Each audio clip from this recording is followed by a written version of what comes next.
तो guys hello and welcome. आज अपन discuss करने वाले हैं conductors with cavity case number 2। तो इस केस में अपने को क्या गिवन है यार, एक अपने को कंडक्टर गिवन है जिसके अंदर क्या है, कैविटी है। कैविटी जो है उसका रेडियस कितना है, r1 है, और जो कंडक्टर अपना पूरा बड़ा वाला कंडक्टर है उसका रेडियस कितना है, r2 है, जैसा कि मैंने यहाँ पे बना रखा है। अब अपन ने कंडक्टर के अंदर एक पॉइंट लिया है, पॉइंट ए, ठीक है, और पॉइंट ए पे अपन ने चार्ज रख दिया है स्मॉल क्यू चार्ज रखा है पॉइंट ए पे, और अपन ने कुछ पॉइंट्स मार्क कर दिए ऑन द एक्स एक्सिस, है ना। तो ये जो अपनी लाइन है ना, A O B C, this line is pointing towards the X axis. तो इसका डायरेक्शन, इसकी डायरेक्शन में जो यूनिट वेक्टर है उसको ले सकते हैं आप आई कैप। और अपने को बोला क्या गया है कि we need to calculate the charges which are induced on the inner and outer surface of the conductor. और अपन चाहते हैं कि we need to calculate the electric field and potential at points A B and C. तो points A B C पे total electric field और potential कितना होगा वो निकालना है। इनर सरफेस की वजह से इनर चार्ज कॉन्फ़िगरेशन जो है अपना, electric field at B due to inner charge configuration ये निकालना है, potential at B due to inner charge configuration ये निकालना है। तो जो सबसे पहले अपन ने मेन थ्योरी लेक्चर में डिस्कस किया था वो क्या था, वो ये था कि इनर चार्ज कॉन्फ़िगरेशन की वजह से बाहर के हर पॉइंट पे फील्ड और पोटेंशियल जीरो होता है, और आउटर चार्ज कॉन्फ़िगरेशन की वजह से अंदर के हर पॉइंट पे फील्ड कितना होता है, जीरो, और पोटेंशियल होता है कांस्टेंट। तो इन दो पॉइंट्स को अपन मद्देनजर रखते हुए और इस लेक्चर को प्रोसीड करेंगे। सबसे पहले बात करते हैं अपन पॉइंट ए की, और पॉइंट ए से पहले बात करेंगे कि चार्जेस कैसे इंड्यूस होते हैं। तो सबसे पहला काम क्या होना चाहिए, हाउ टू मतलब कैलकुलेट कि चार्जेस कैसे और कितने इंड्यूस होंगे। तो वही गॉसियन सरफेस वाला फंडा है अपना यार। गॉसियन सरफेस कंसीडर करेंगे और पता चलेगा अंदर वाली जो सरफेस है, अंदर वाली सरफेस पे यूनिफॉर्मली डिस्ट्रीब्यूटेड होगा चार्ज माइनस क्यू। लेकिन अब प्लस क्यू है, तो प्लस क्यू अपनी तरफ नेगेटिव चार्ज को इंक्रीज करता रहेगा, अट्रैक्ट करता रहेगा।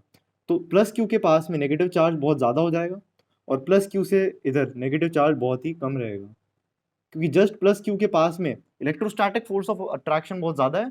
तो यहाँ पे नेगेटिव चार्ज ज्यादा इकट्ठा हो जाएगा, ठीक है। पहले चार्ज यूनिफॉर्मली डिस्ट्रीब्यूट हुआ, लेकिन प्लस क्यू ने कॉन्फ़िगरेशन को इस तरह ऑल्टर किया कि सारा का सारा नेगेटिव चार्ज इस तरफ इकट्ठा हो चुका है। अब अपन जानते हैं इनर चार्ज कॉन्फ़िगरेशन कौन कौन सा होता है अपना, ये माइनस क्यू चार्ज जो यहाँ पे इंड्यूस हुआ है, ये माइनस क्यू और ये प्लस क्यू, दोनों मिला के होगा अपना इनर चार्ज कॉन्फ़िगरेशन। और अपन जानते हैं इनर चार्ज कॉन्फ़िगरेशन की वजह से बाहर कोई फर्क नहीं पड़ने वाला। तो बाहर कितना चार्ज इंड्यूस होगा, बाहर एक यूनिफॉर्मली इंड्यूस चार्ज होगा जिसका मैग्नीट्यूड कितना होगा, क्यू, ठीक है। तो ये चार्ज है अपना प्लस क्यू, और ये यूनिफॉर्मली डिस्ट्रीब्यूटेड है क्योंकि बाहर अपने पास में कोई भी एक्सटर्नल इलेक्ट्रिक फील्ड प्रेजेंट नहीं है। बाहर एक्सटर्नल इलेक्ट्रिक फील्ड होती तो ये बाहर वाला चार्ज चेंज होता। ये है अपना केस नंबर 2। अब अपन बात करते हैं पॉइंट ए की। तो सबसे पहले निकालते हैं electric field at point A vector. Point A पे इलेक्ट्रिक फील्ड कितना होगा, तो सबसे पहले पॉइंट ए तो वो है जहाँ पे अपना चार्ज रखा हुआ है, तो पॉइंट ए को छोड़ते हैं, अपन बात करते हैं पॉइंट ओ की। पॉइंट ओ पे इलेक्ट्रिक फील्ड निकालते हैं। तो पॉइंट ओ पे electric field small Q charge की वजह से कितना होने वाला है, K Q divided by R A square into I cap. इतना चार्ज होगा, इतना फील्ड होगा। अब जो नॉन यूनिफॉर्मली डिस्ट्रीब्यूटेड चार्ज है उसकी वजह से पॉइंट ओ पे इलेक्ट्रिक फील्ड अपन नहीं निकाल सकते, so this will be can't be calculated, है ना। और बाहर वाला चार्ज है वो यूनिफॉर्मली डिस्ट्रीब्यूटेड है, और अपन जानते हैं अगर एक uniformly charge thin spherical conducting shell है तो उसके अंदर के हर पॉइंट पे इलेक्ट्रिक फील्ड कितना होता है, जीरो होता है। So that's the answer for the first case, है ना। कांट बी कैलकुलेटेड ही लिखना पड़ेगा और कोई ऑप्शन नहीं है। बात करते हैं potential at point O, that is a scalar quantity. Point O पे पोटेंशियल चाहिए अपने को, तो नॉन यूनिफॉर्म डिस्ट्रीब्यूशन हो या यूनिफॉर्म डिस्ट्रीब्यूशन हो, हर एक non uniformly distributed charge particle जो है उसका पॉइंट ओ से एक इक्वल डिस्टेंस जिसकी वैल्यू है r1, तो it will be K Q by r1 का, and that is the negative potential, क्योंकि अंदर माइनस क्यू चार्ज फैला हुआ, that is non uniformly distributed. और प्लस क्यू चार्ज की वजह से K Q by R A इतना पॉजिटिव पोटेंशियल क्रिएट होगा at point O. So we are calculating the potential at point O. और जो बाहर वाला चार्ज है उसकी वजह से अंदर के हर पॉइंट पे पोटेंशियल कितना होगा, K Q by R two, that is constant. बात करते हैं पॉइंट बी की। तो electric field at point B, अपन जानते हैं कंडक्टर के मीट में हरदम नेट इलेक्ट्रिक फील्ड जीरो होता है। इसको प्रूव करने के दो अपने तरीके, इनर चार्ज कॉन्फ़िगरेशन की वजह से मिला के, मतलब ये जो प्लस क्यू चार्ज रखा हुआ है और ये जो minus Q charge non uniformly distributed है, इन दोनों की वजह से मिला के पॉइंट बी पे नेट फील्ड कितना है, जीरो है, नेट पोटेंशियल कितना है, जीरो है। पॉइंट बी पे जितना भी फील्ड कैलकुलेट हो रहा है या क्रिएट हो रहा है वो सारा का सारा फील्ड केवल इस एक्सटर्नल चार्ज की वजह से आ रहा है। और अपन जानते हैं कि एक यूनिफॉर्मली चार्ज शेल है तो उसके अंदर के हर पॉइंट पे इलेक्ट्रिक फील्ड कितना होगा, जीरो होगा। तो इसलिए electric field at point B zero, conductor के मीट में इलेक्ट्रिक फील्ड जीरो होता है।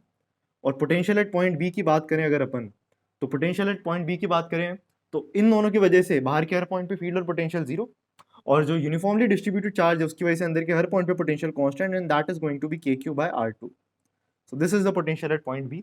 अब बात करते हैं अपन पॉइंट सी की, जो अपना पूरा कंडक्टर है कैविटी के साथ में उससे बिल्कुल दूर है और ये भी एक्स एक्सिस पे लाया करता है. तो बात करते हैं electric field at point C vector. तो अपन जानते हैं अंदर वालों की वजह से बाहर के हर पॉइंट पे इलेक्ट्रिक फील्ड और पोटेंशियल जीरो, बचा केवल ये वाला चार्ज. तो यूनिफॉर्मली डिस्ट्रीब्यूटेड चार्ज की वजह से पॉइंट सी पे इलेक्ट्रिक फील्ड होगा KQ by RC square into I cap. Potential at point C चाहिए, that is scalar. Point C पे पोटेंशियल चाहिए वो स्केलर है, तो जो अंदर वाला चार्ज कॉन्फिगरेशन है उसकी वजह से वापस से पोटेंशियल जीरो आएगा. तो सिर्फ पोटेंशियल यूनिफॉर्मली डिस्ट्रीब्यूटेड चार्ज की वजह से that is going to be KQ by R2, sorry that is going to be KQ by RC, है ना. ये पोटेंशियल एट पॉइंट सी हो चुका. अब अपने को बात करना है इन दो क्वेश्चंस की जो टॉप में लिखे हैं, वो है electric field at B due to the inner charge configuration.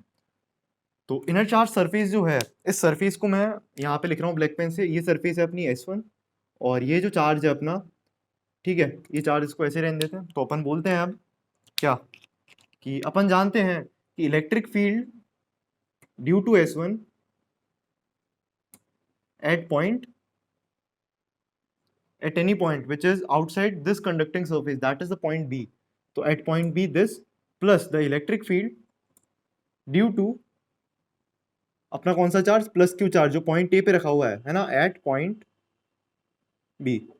अपन जानते हैं अंदर वाले जो इनर चार्ज कॉन्फ़िगरेशन है, ये है अपना inner charge configuration. Inner charge configuration की वजह से इस सरफेस के बाहर के हर पॉइंट पे, मतलब पॉइंट B पे नेट फील्ड कितना होगा, जीरो होगा, है ना. तो अपने को बोला क्या, electric field due to the inner charge configuration which is minus minus minus at point B. तो electric field due to S1 at point B, that is going to be negative of electric field due to Q at point B. तो Q की वजह से यहाँ पे एक इस तरफ वाला इलेक्ट्रिक फील्ड होगा, that is going to be KQ upon distance. तो यहाँ से यहाँ तक का डिस्टेंस RA, यहाँ से यहाँ तक का RB, तो this is going to be RA plus RB का स्क्वायर, और इतना है अपना I कैप. तो माइनस I कैप में लग रहा है. तो अपना ये जो नेगेटिव चार्ज है, इस पूरे ये जो नॉन यूनिफॉर्मली डिस्ट्रीब्यूटेड चार्ज है, इस नॉन यूनिफॉर्मली डिस्ट्रीब्यूटेड चार्ज की वजह से पॉइंट B पे अट्रैक्टिव फील्ड होगा और उसका मैग्नीट्यूड इतना होगा. बात करते हैं पोटेंशियल की. तो पोटेंशियल के लिए भी सेम फंडा है अपना. तो potential due to S1 at point B plus potential due to charge Q at point B, this is going to be zero. अपने को निकालना है ये, तो this is going to be negative of potential of Q at B. तो potential of Q at B will be plus KQ divided by RA plus RB, that is a scalar, right? So that is the answer, potential due to S1 at point B. तो अपने सारे के सारे answer जो हैं यहाँ पे calculate हो चुके हैं. So that's all for this lecture. I hope you enjoyed the lecture a lot. और अब आपको अच्छे से समझ में आ चुका होगा कि पहले मैंने उन दो पॉइंट्स पे इतना स्ट्रेस क्यों डाला जो मैंने मल्टीपल टाइम्स इस लेक्चर में रिपीट किया है. So I'll see you in the next lecture with case number 3 and some advanced level illustrations. So that's all for this lecture. Have a wonderful day ahead. Thank you.